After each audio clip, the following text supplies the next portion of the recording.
우리 하나님 예배하는 모든 성도님들 가운데 주님께서 주시는 크신 은혜가 함께 하시기를 주님의 이름으로 축복합니다. 아멘. 오늘 우리 맥주 감사 주일로 보내고 있습니다. 반년 동안 우리의 삶을 인도하신 하나님께 감사하면서 우리 박수로 하나님께 우리 영광 올려드립니다. 감사합니다. 우리 옆 사람에게도 감사 인사합시다. 한 해 동안 옆에 앉아서 같이 예배드리고 은혜 나누고 축복해 주시고 감사합니다. 네, 감사합니다. 네, 오늘 우리는 맥주 감사주일로 보내고 있습니다. 이 맥주절이라고 하는 이름은 이름 그대로 추수에 대한 감사절기입니다. 첫 곡식을 수확하고 하나님께 감사드렸던 절기가 맥주 감사주일입니다. 그 본래 의미만 생각한다면 오늘 우리와는 좀 거리감이 있기도 합니다. 우리는 도시에 살고 있고 농사일을 주로 하고 있는 사람은 잘 없습니다. 물론 성도들 중에 주말 농장을 잘 가꾸고 있는 분도 계십니다. 상추도 심고 토마토도 심고 그렇게 합니다. 제가 가정신방 해보니까 옥상에 작지만 농장을 만들어 놓은 권사님들도 계십니다. 고무통에다가 흙을 담고는 거기에다가 채소와 푸성기를 심어서 가꾸기도 합니다. 작지만 농사일을 하고 계신 것이죠. 그렇다고 해도 추수에 대한 감사절이라는 제목에 어울릴 만큼 우리가 농사에서 수확을 얻고 그렇게 생활하지는 않습니다. 이처럼 우리 대부분은 농사일이나 곡식 추수와는 거리가 좀 있습니다. 그럼에도 맥주 감사주일이 우리에게 큰 가치와 의미가 있습니다. 왜냐하면 감사함에 대해서 우리로 다시 생각하게 하기 때문입니다. 여러분, 우리는 무엇인가를 잃어버린 경험들이 있어요. 정말 중요한 건데 이것을 잊어버린 것이죠. 그런데도 잃어버린 것도 모른 채 한참을 지나서 그냥 지나가기도 합니다. 그러다가 나중에 보면 이게 없어졌네, 어디 갔지, 잃어버렸구나 라는 것을 깨달을 때가 있습니다.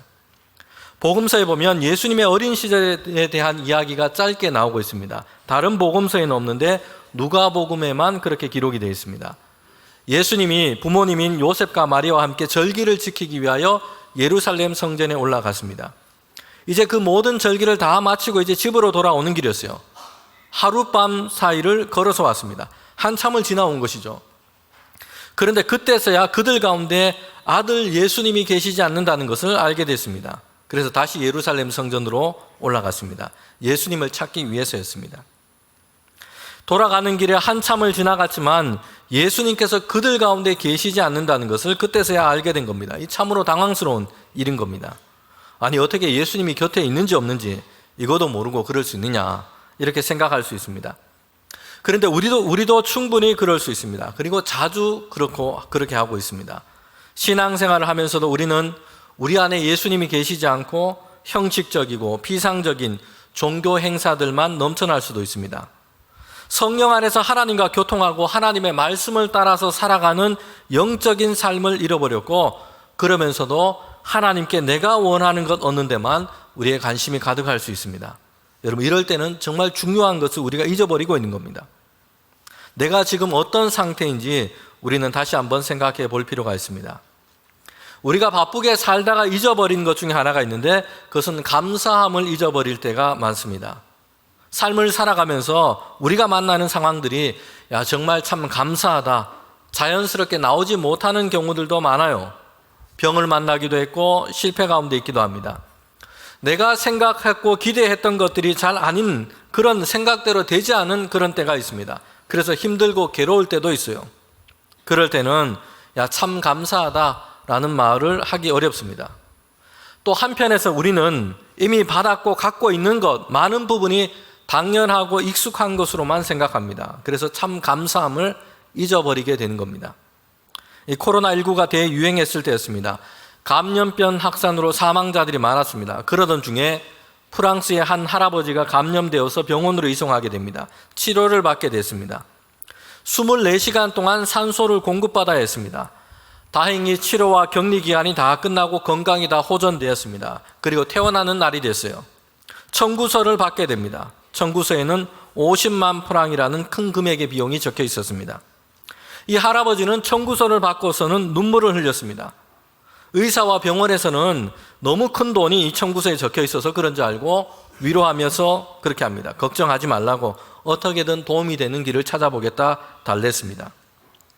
그러자 이 할아버지는 지불할 금액의 이 돈을 보고서 눈물을 흘리는 것이 아니라 했습니다.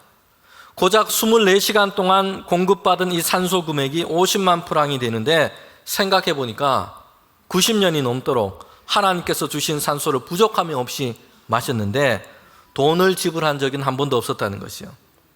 이 청구서를 보고서는 얼마나 많은 것을 하나님께 값없이 내가 받았는지를 알게 되었기 때문입니다.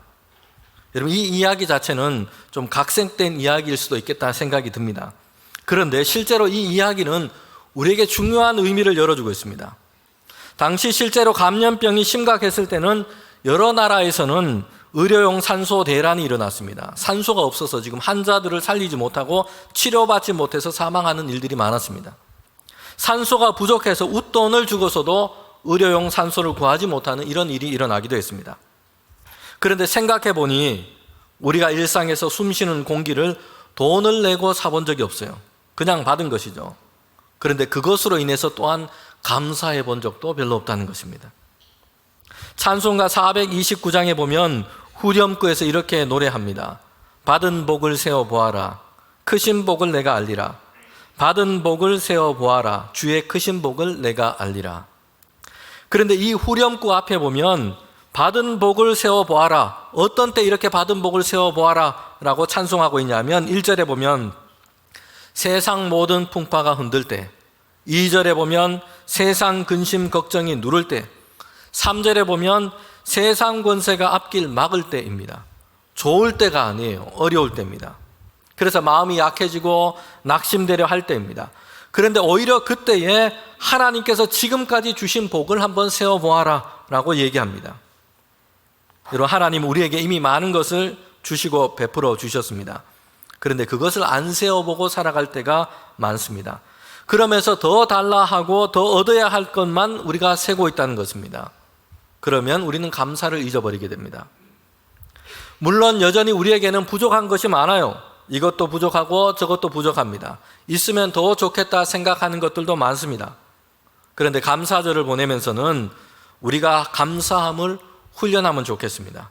먼저 하나님께로부터 이미 받은 것을 먼저 세어보는 저와 여러분 되기를 원합니다. 성도 여러분, 이 감사절기는 누가 만들었을까요? 교회에서 만든 것이 아니고요. 감사절을 지키라 하나님의 명령이었습니다. 하나님께서 만드신 것이었어요.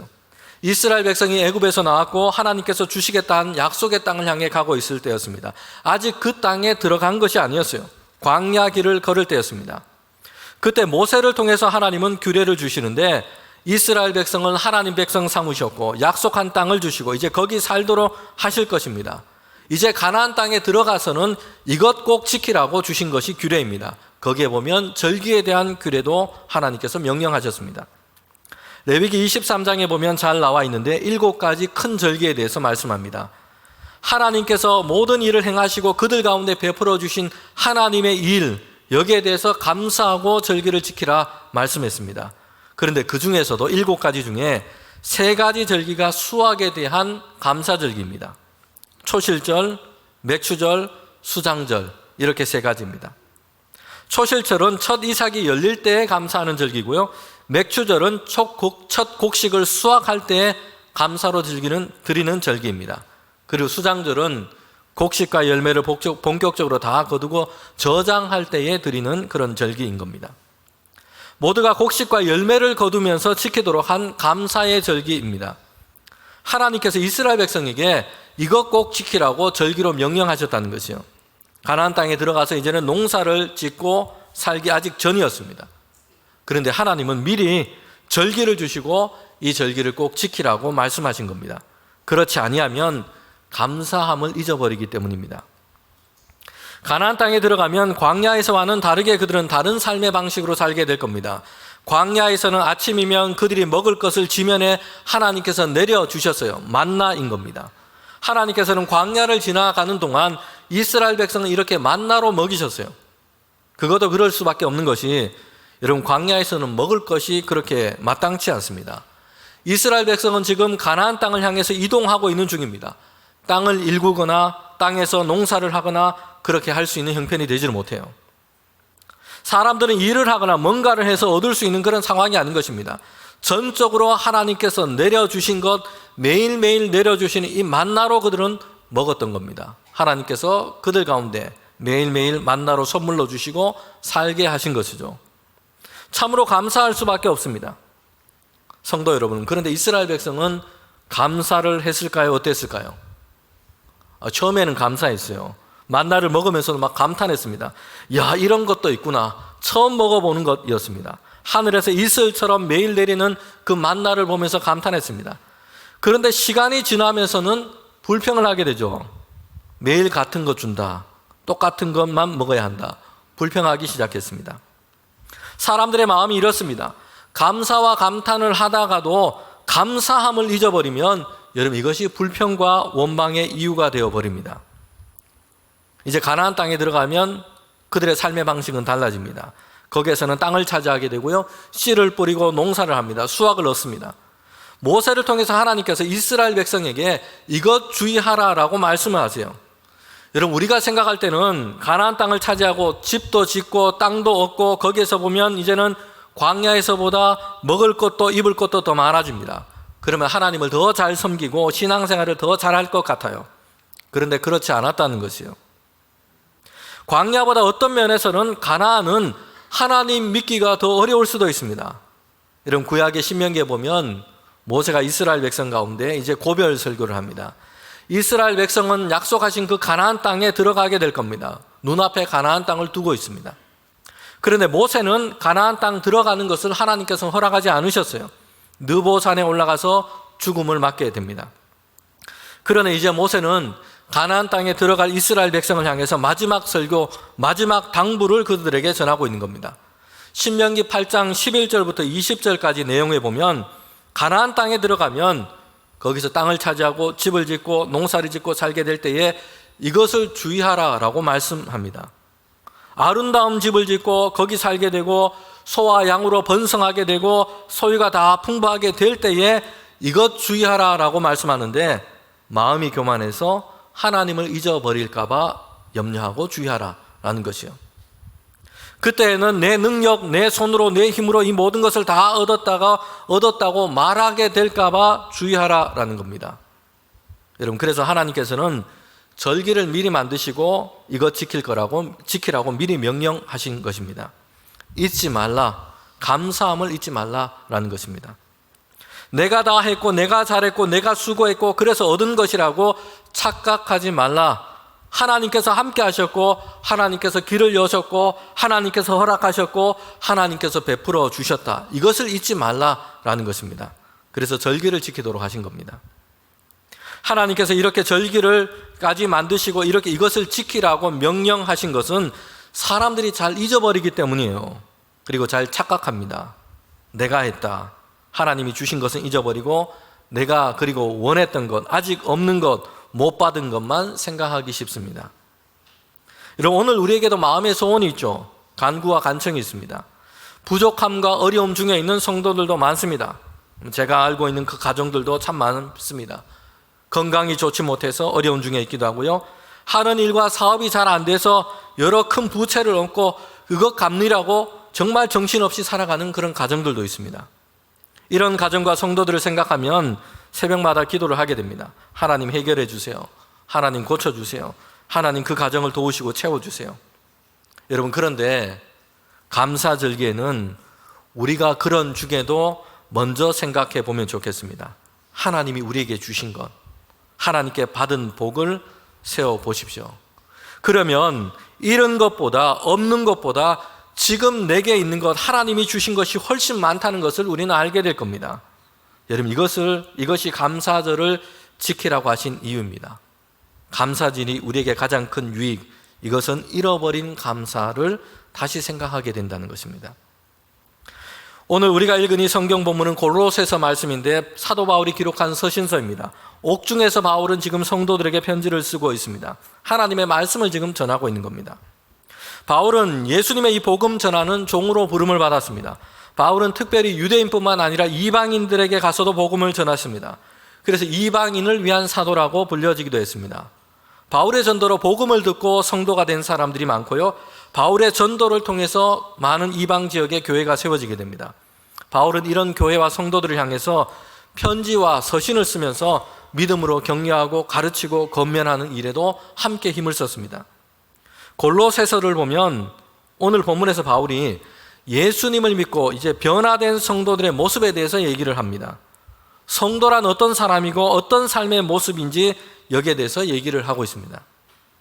이에 대해서 바울이 말하고 있는 것은 사실 한두 가지 주제의 말로 정리되지는 않습니다. 바울은 여러 가지 말로 성도들과 변화된 삶에 대해서 설명하고 있습니다. 그런데 오늘 본문에서 바울이 강조하고 반복하는 말이 있다는 것을 보게 됩니다.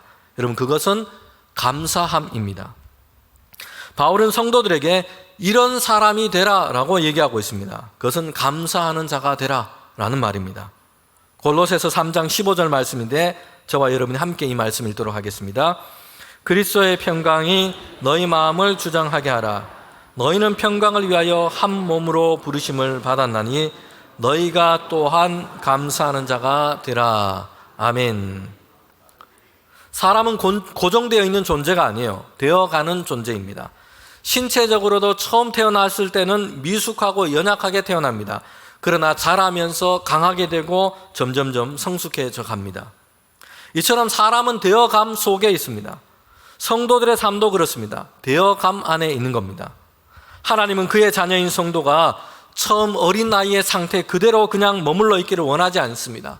성도들이 자라가고 성장해 가기를 원하시는 것입니다.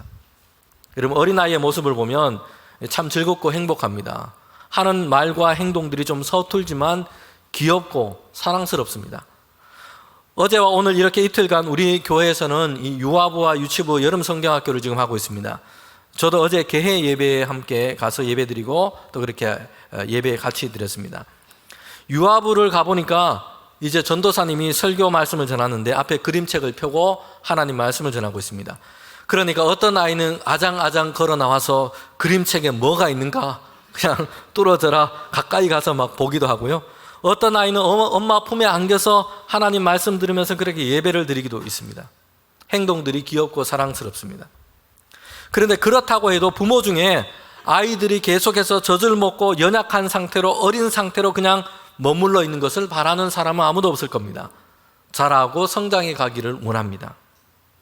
사도 바울도 이에 대해서 말씀하고 있습니다.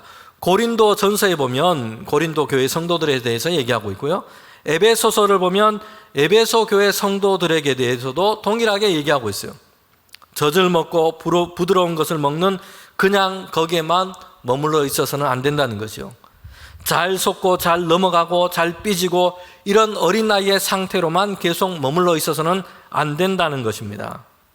이런 바울이 목회했던 교회 중에도 그런 성도들이 있었던 것이죠. 자신 내세우기를 좋아하고 별것 아닌 일 때문에 감정 상하고 다투고 분쟁하고 그러면서 섭섭해하면 야 이제 나 교회 안 나갈래 하는 어린아이와 같은 교인들이 바울이 목회했던 교회 가운데도 있었습니다. 바울은 그런 상태에 있지 말고 어떻게 하라고 얘기를 합니까? 단단한 음식을 먹는 장성한 자가 되어가라라고 얘기합니다. 그리스도의 장성한 분량에 이르기까지 자라갈 것을 얘기하고 있어요. 성장과 성숙을 이루어가라라고 얘기합니다. 이런 맥락과 연속 속에서 오늘 골로새서 3장을 우리가 이해할 수 있습니다. 바울은 예수님 안에서 변화된 성도, 성장해 가는 것이 무엇인지 그 모습과 변화에 대해서 우리에게 말씀하고 있습니다. 특별히 골로새서 3장은 옛사람과 새사람을 대비시켜 놓고 있습니다. 이제 예수 그리스도와 함께 다시 살아난 사람, 다시 태어난 사람을 그리스도인 성도라고 얘기하고 있습니다. 이것은 이전과는 완전히 다른 전적으로 새 사람이 되었다는 것을 강조하고 있는 것입니다. 예수님을 믿고 그리스도인이 되었다라는 것은 이런 것입니다. 믿기 전과 믿기 후가 완전히 달라진 것입니다. 이전에 알고 있던 사람이 아니라 예수님을 믿게 됨으로 전적으로 새로운 사람이 되었다. 주변 사람이 보기에 예수 믿게 된 것을 이제는 감출 수가 없는 완전히 새롭게 태어난 사람, 변화된 사람이 되었다라고 바울은 얘기하고 있는 겁니다. 옛 사람이 새 사람이 되었다라는 것이요. 우리는 사도 바울이 지금 이 말을 하고 있다는 것을 주의해야 합니다. 왜냐하면 이 말을 하고 있는 이 바울이 그의 인생과 그의 삶이 전적으로 새로운 사람이 되었다는 것을 보여주고 있기 때문입니다. 여러분, 예수 그리스도를 믿기 전에 바울과 예수 그리스도를 믿은 후에 바울은 새롭게 태어난 사람이다 라는 말로 설명이 될 수 있습니다. 예수님을 알기 전에 바울은 율법으로 로마 시민권으로 하나님에 대한 열심으로 자기를 높이고 자랑하기를 즐거워했던 사람이었습니다. 그러면서도 유대교에 대한 열심 때문에 예수 믿는 사람을 박해했어요. 그랬던 바울이 예수님을 만났습니다. 예수님은 부활하셨고 예수님이 그리스도 되심을 믿어지게 된 겁니다. 그리고 이제 바울은 예수님의 이 복음을 전하는 그 사명을 가지고 살게 된 겁니다. 옛사람 바울은 죽었고 새 사람 바울이 태어나게 된 겁니다. 그리스도인인 성도는 여러분 예수님 안에서 새롭게 태어난 사람입니다. 그 사람은 생각하는 것이 달라집니다. 골로새서 3장 2절 말씀인데 함께 읽도록 하겠습니다. 위의 것을 생각하고 땅의 것을 생각하지 말라. 아멘. 이전까지는 내가 어떻게 하면 더 좋은 것을 입을까, 더 좋은 것을 먹을까, 더 좋은 것을 마실까 이런 생각하며 살았습니다. 땅에 속한 것, 육신에 속한 것을 생각했어요. 그런데 예수님 안에서 새롭게 태어난 사람, 성도는 다른 것을 생각하기 시작합니다. 위의 것을 생각한다는 것이요. 하나님의 나라와 그의 일을 생각하기 시작합니다. 세상을 향한 하나님이 기뻐하시는 일이 무엇인지를 생각하게 됩니다. 그리스도 안에서 새롭게 태어난 사람은 바라고 소망하는 것도 바뀌게 됩니다. 골로새서 3장 4절 말씀 우리가 함께 읽도록 하겠습니다. 우리의 생명이신 그리스도께서 나타나실 그때에 너희도 그와 함께 영광 중에 나타나리라. 아멘. 그리스도 안에서 새롭게 태어난 사람은 여러분 이제는 다른 것을 소망하게 된다는 것이요. 주님께서 영광 중에 임하실 것, 그리고 그 영광 중에 하나님의 영광에 우리가 참여할 것을 소망하게 됩니다. 소망의 이유가 달라지는 것이요. 이처럼 예수 그리스도 안에서 새롭게 태어난 사람은 이제는 그의 행동과 그의 말과 그의 언어 생활도 바뀌게 됩니다. 골로새서 3장 8절부터 9절에 보면 말씀하고 있습니다. 분함과 노여움과 악의와 비방과 부끄러운 말과 거짓말을 하지 않고 옛사람과 그 행위를 다 벗어버리게 됩니다. 그리고 이제 예수 그리스도를 닮은 새 사람을 입고 지식과 행동과 성품에까지 새롭게 하심을 입게 된다라고 말씀합니다. 이런 바울이 성도들에게 감사하는 자가 되라 라고 한 이유가 여기에 있는 것입니다. 이제 옛사람 죄의 결박 아래 있었고 하나님의 진노 아래 놓여 있었습니다. 그러나 이제는 그리스도 예수 안에서 새 사람을 입게 된 것입니다. 예수님께서 우리를 위하여 십자가의 보혈을 다 흘리시고 하나님과 화평을 이루셨어요. 그리고 이제 그리스도 예수 안에서 함께 우리가 새 사람을 입어서 살게 하신 것입니다. 이것으로 인해서 성도는 감사하라라는 것입니다. 여러분 바울은 성도의 특징적인 모습을 그 중에 하나를 감사함으로 얘기를 했습니다. 그것은 예수 그리스도 안에서 우리에게 주신 그 하나님의 은혜를 아는 감사인 것입니다. 바울은 성도들에게 이런 사람이 되라 라고 얘기했는데 그것은 감사하는 사람이 되라 라는 것입니다. 그 감사는 예수님 안에서 새 사람이 되고 그리스도 예수 안에 있는 그 은혜를 알기 때문에 감사하는 자가 되라 라는 말씀인 겁니다. 여러분 감사는 예수님의 이 십자가의 복음을 경험한 사람들에게 나오는 반응이기 때문입니다. 하나님의 아들 예수 그리스도께서 나를 대신하여 십자가의 고통과 죽임을 당하셨습니다. 나를 살리기 위한 예수 그리스도의 죽음이었습니다. 그러니 감사할 수밖에 없어요. 나를 위한 예수님의 그 십자가의 그 의미를 알게 될 때에 우리는 감사할 수밖에 없습니다. 내가 받아야 할 그 죽음, 죄의 삭을 주님께서 대신하셨기 때문입니다. 그리고 내게는 주님의 의로 옷 입게 하시고 하나님의 은혜의 보좌 앞으로 나아갈 수 있도록 인도하신 것입니다. 그러기에 감사하라라는 것입니다.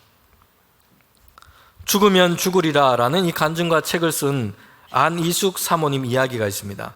이번에 일제시대 때 신사참배를 반대하고 거절했습니다. 그리고 일본까지 건너가서 교회를 박해하는 것에 항의했고 복음 전하다가 이제 붙잡혀서 체포되었습니다. 평양의 감옥으로 이송되게 됩니다. 6년 동안 감옥살이를 하게 됩니다. 감옥에서 배고프고 고문당하고 얼마나 힘든지 머리카락이 빠지고 손톱이 다 빠졌습니다. 그러면서도 갇힌 사람들에게 위로하고 그들 가운데 예수 그리스도를 전하는 아름다운 믿음으로 그렇게 옥중 생활을 했습니다. 그가 이렇게 얘기를 합니다. 감옥에서 배가 고파서 운 적이 없고 평양 형무소에서 찬 겨울을 보내면서 오돌오돌 떨면서 춥다고 운 적이 없어요. 그런데 나를 위해서 예수님께서 십자가에 죽으신 그 사랑을 생각하면 너무 감사해서 나는 그래서 울었어요. 여름에는 그래도 눈물을 흘려도 괜찮았는데 겨울에는 눈가가 얼고 나중에는 헐어서 눈물이 진물이 되는데 나는 그래도 예수님의 그 십자가의 은혜를 생각하면 그것 때문에 너무 감사해서 울었어요.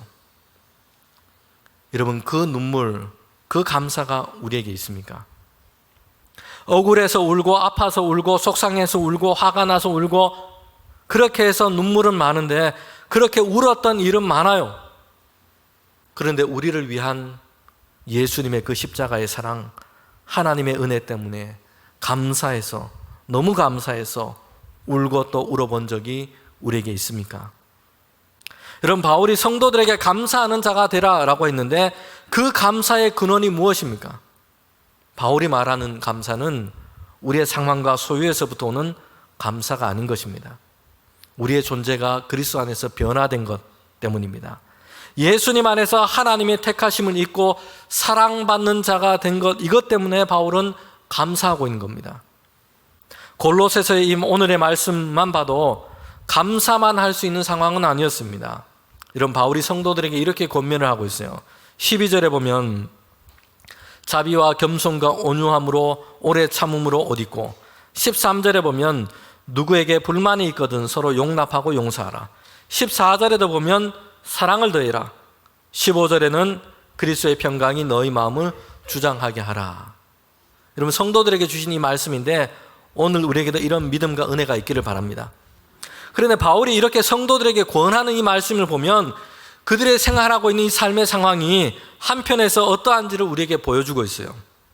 오래 참을 일들이 많았다는 것이요. 불만을 일으키는 사람, 불편하게 만드는 사람들이 주변에 있었다는 것이요. 사랑으로 용납하고 용서해야 할 어려운 관계들이 그들 주변에도 있다는 것입니다. 평안을 깨는 두려움과 염려되는 일들이 있었다는 것이요. 여러분, 이것이 성도들이 살아갔던 삶의 상황인 것입니다. 그런데 바울은 성도들에게 이렇게 얘기합니다. 감사하는 자가 되라 라는 것이요. 왜냐하면 성도들에게는 변하지 않는 놀라운 감사의 제목이 있기 때문입니다. 그것은 예수 그리스도 안에서 하나님께서 우리를 택하시고 이제는 그리스도 예수 안에서 하나님의 사랑받는 자가 된 것 때문입니다. 이것으로 인해서 감사하는 자가 되라 라고 바울은 얘기하고 있습니다. 바울은 데살로니가 전서 5장 16절부터 18절에서 우리를 향한 하나님의 뜻이 무엇인지를 얘기하고 있습니다. 항상 기뻐하라, 쉬지 말고 기도하라, 범사에 감사하라. 이는 그리스도 예수 안에서 너희를 향하신 하나님의 뜻이니라. 아멘. 여기서도 바울은 감사하라 라고 얘기하는데 범사에 감사하라 라고 했습니다. 이것이 하나님의 뜻이라고 얘기했습니다. 좋은 일, 기쁜 일, 잘 되는 일에만 감사하는 것이 아니라 범사에 모든 일에 감사하라 라고 얘기합니다. 하나님의 뜻이라고 했는데 이 말씀을 읽으면 하나님은 우리에게 도저히 할 수 없는 것을 요구하시고 명령하시는 것 같습니다. 그런데 범사에 감사할 수 있는 이유를 이 짧은 구절 안에 밝혀주고 있습니다. 그리스도 예수 안에서, 그리스도 예수 안에 있으면 감사하지 않을 것이 없습니다. 여러분, 우리는 죄의 종에서 하나님의 사랑받는 자녀로, 심판에서 은혜로, 죽음에서 생명으로 옮겨진 자들이기 때문입니다. 그래서 범사에 감사할 수 있습니다. 오늘 본문인 골로새서 3장 17절 말씀에 보면 이렇게 말합니다. 우리가 이 말씀 다시 함께 읽도록 하겠습니다. 3장 17절 말씀입니다. 또 무엇을 하든지 말에나 일에나 다 주 예수 그리스도의 이름으로 하고 그를 힘입어 하나님 아버지께 감사하라. 아멘. 감사하라 라고 명령하는데 어떻게 감사할 수 있다고 얘기합니까? 주님 예수 그리스도로 힘입어서 감사하라 말씀합니다. 성도 여러분, 시편 100편은 대표적인 감사 시편 중에 하나입니다. 성전에 예배하러 올라가는 이 성도들, 이스라엘 백성들을 배경으로 하는 찬양의 시편입니다. 그런 의미에서 오늘 감사절 예배를 드리는 우리에게 참으로 적합한 말씀이라 생각이 듭니다. 시편 100편은 이렇게 시작하고 있습니다. 온 땅이여 여호와를 즐거운 찬송으로 부를지어다. 기쁨으로 여호와를 섬기며 노래하면서 그의 앞에 나아갈지어다 라고 시작하고 있습니다.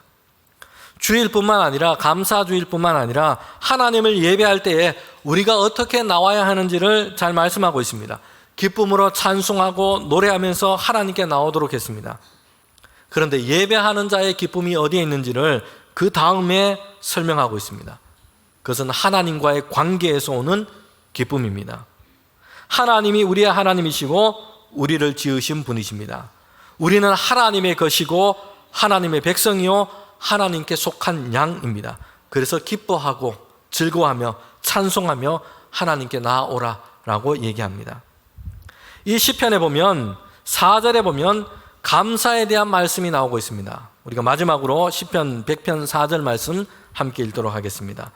감사함으로 그의 문에 들어가며 찬송함으로 그의 궁전에 들어가서 그에게 감사하며 그의 이름을 송축할지어다.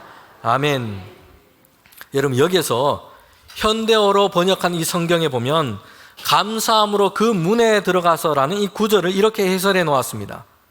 감사는 하나님께로 나아가는 문을 여는 마스터키이다. 감사는 하나님께로 나아가는 문을 여는 마스터키이다. 그 열쇠로 문을 열고 들어가서 하나님 아버지 집으로 들어간다 라고 적어 놓았습니다. 이 참 마음에 와닿는 그런 말씀입니다. 여러분, 감사는 하나님의 집으로 들어가는 문을 여는 열쇠인 것입니다. 그 집 안에는 따뜻하고 사랑으로 충만합니다. 평강으로 가득합니다. 문을 열고 들어가야 합니다. 감사함이 열쇠인 것입니다. 성도 여러분, 열쇠를 잊어버리지 않으셨습니까? 불평과 원망으로 문을 닫고 그냥 닫아버리지 말고 감사함으로 문을 열고 하나님의 더 크고 놀라운 은혜의 세계로 날마다 들어가는 저와 여러분 되기를 주님의 이름으로 축복합니다.